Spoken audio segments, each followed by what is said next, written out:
आइए बच्चों, आज हम क्षितिज भाग 2 कक्षा 10 की हिंदी का पाठ 6 करेंगे। और पाठ 6 का हम पूर्व में एक वीडियो बना चुके हैं। इसमें 2 कविताएं हैं और यह दंतुरित मुस्कान हमारा पूर्ण हो गया है। और अब हम फसल नामक कविता का अर्थ देखेंगे। फसल शब्द सुनते ही हमें खेतों की लहलहाती फसल याद आती है और उसमें पैदा करने में फसल को किन लोगों का योगदान होता है, इसे नागार्जुन ने अपनी कविता में बताया है। कविता यह भी रेखांकित करती है कि प्रकृति और मनुष्य के सहयोग से ही सृजन संभव होता है। बोलचाल की भाषा में गति और लय कविता को प्रभावशाली बनाते हैं। कहना न होगा कि यदि कविता हमें उपभोक्ता संस्कृति के दौर में कृषि की संस्कृति के निकट ले जाती है। और कविता की पंक्तियाँ इस प्रकार है। एक के नहीं, दो के नहीं, ढेर सारी नदियों के पानी का जादू। एक के नहीं, दो के नहीं, लाख लाख कोटि कोटि हाथों के स्पर्श की गरिमा। एक की नहीं, दो की नहीं, हजार हजार खेतों की मिट्टी का गुणधर्म। फसल क्या है? और तो कुछ नहीं, वह नदियों के पानी का जादू है। वह हाथों के स्पर्श की महिमा है। भूरी काली संदली मिट्टी का गुणधर्म है। रूपांतर है सूरज की किरणों का, सिमटा हुआ संकोच है हवा की थिरकन का। यही हमारी कविता है फसल।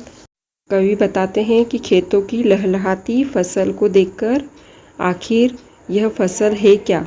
अपने प्रश्न का उत्तर स्वयं देते हुए वे कहते हैं कि फसल बहुत सारी चीज़ों का सम्मिलित रूप है, जैसे नदियों का पानी और उस पानी का जादू, किसानों की मेहनत और उसके हाथों की महिमा, विभिन्न प्रकार की मिट्टी के गुणधर्म, सूर्य की किरणों और वायु की मंद गति का प्रभाव।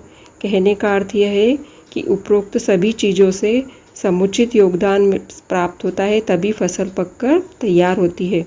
विभिन्न प्रकार की फसलों के लिए विभिन्न रूप और गुणधर्म वाली मिट्टी की आवश्यकता होती है।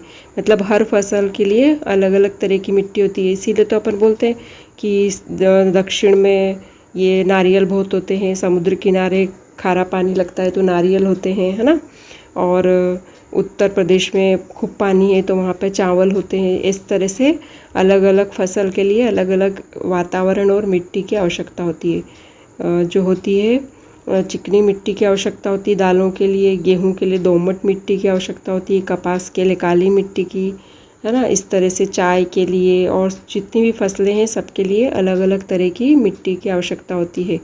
हम कितना भी प्रयत्न कर लें, किंतु मिट्टी में बीज बोने के बाद यदि उसमें संपूर्ण देखभाल न की जाए तो वह पनप ही नहीं सकते। अतः मिट्टी के साथ साथ नदियों के पानी और किसानों की अथक मेहनत, मिट्टियों के अलावा पानी का जादू भी इसमें बहुत आवश्यक है। किसी एक या दो नदियों का पानी नहीं, बल्कि कई जलाशयों का पानी भाप बनकर उड़ जाता है, जो आगे बादल बनकर प्यासी धरती पर बरसता है और समस्त प्राणियों की, पेड़ पौधों की और फसलों को नया जीवन प्रदान करता है।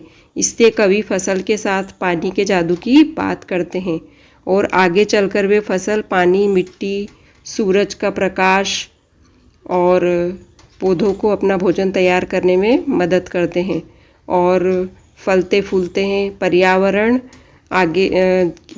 की जो श्रृंखला है वह तैयार होती है और साथ ही मंद मंद बहती हुई हवा फसल को तैयार होने में सहायता पहुंचाती है।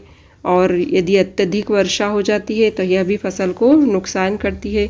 इस प्रकार सबके सम्मिलित योगदान से यह फसल पककर तैयार होती है और इसमें किसानों की मेहनत होती है, मिट्टी की महिमा होती है, पानी का जादू होता है। इस तरह से सभी चीज़ मिलकर सूर्य के प्रकाश की उपस्थिति में अपना फसल को तैयार करती है।